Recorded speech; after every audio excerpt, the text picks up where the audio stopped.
là sáng ngày chuan an sak zuwa kan ho si nga chu le kan se ko ko mo te ana kan hong anga ka thian min mai na ro pe ti ka sa ni ka sa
Let us open.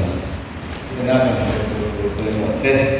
Ekonomi pembangunan kehidupan kita membangun siapa kita akan melakukan semuanya.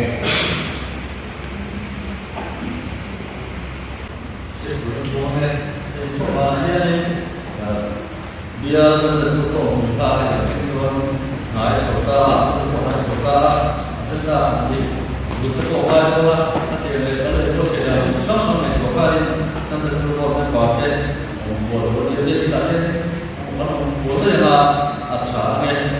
Ini just untuk pakai ada sampian, tidak buka ni ada school, ini jalan itu lah. Kan dia itu luar, selain coba mereka kata itu restoran kata itu pokok di dalam emo mantap kalau untuk dia cukup kenal dia rumah kakak rencana dia restoran kata pokok cukup dari sangat juga si contoh ini kompres kasus itu lepas experience kemudian setelah experience pokok ni bagian kita kalau berkenaan dengan ini,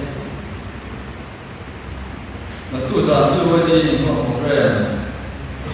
Jangan kenapa orang semua tentu kenapa siapa moya, kemudian jauh dia tu berusaha dia macam kemudian benar-benar dikit, yang baru siapa orang pun jangan macam buat kasus itu. Kuna wala chulwa kalau tentu kuna dari sesuatu kalau nanti kuna wala sesuatu insan itu seperti kuna dari ini sesuatu kuna wala insan kuna wala sesuatu kuna wala sesuatu sah kuna dari ini dan dia bisa menjadi boleh kuna wala dapat ada kuna wala sesuatu ada ini bosan ini kompres. Jangan kita dia merasa tentu orang bosan tapi dia kemudian bosan tunah dia tunah kalau bawa dia bosan biasa itu dia kemudian kemudian bisa itu orang Indonesia tentu orang sudah saya lihat justru pasti semua yang pakai cuma sampai 10 bulan sudah macam boleh masih cuma sedikit boleh pakai yang dua orang ini susah itu justru pasti saya yang sedikit boleh pakai semua. Bagaimana sah? Tentu orang berusaha ni ialah justru pasti semua orang ini. Tugas semua orang berusaha, orang berusaha itu orang berusaha dia ialah kumpul orang pasti orang pakai semua dia ialah justru orang berusaha sama ini. Ibadis kuna apa orang berapa ada kuna pasti semua ini yang Baik ini lah. Itu.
Let us welcome to the Shalom Doma, and I am going to Surin, one of the Sansuri, Shalom.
Ele ka chung te ke ro hi ni na ta pe lal ba ro ni kan ko ro ni ti la ya ni đen là anh mình nhớ mà tôi bảo nghe lại thì bây giờ cần không để luôn này nhá cái lại buổi sáng thì không làm cho con sủi cho con vai cả để nó mà sẽ Christian chung của rất là hơi nhiều rồi cho nên sang một cái vai lắm lúc tục nó vào đấy là để luôn mình để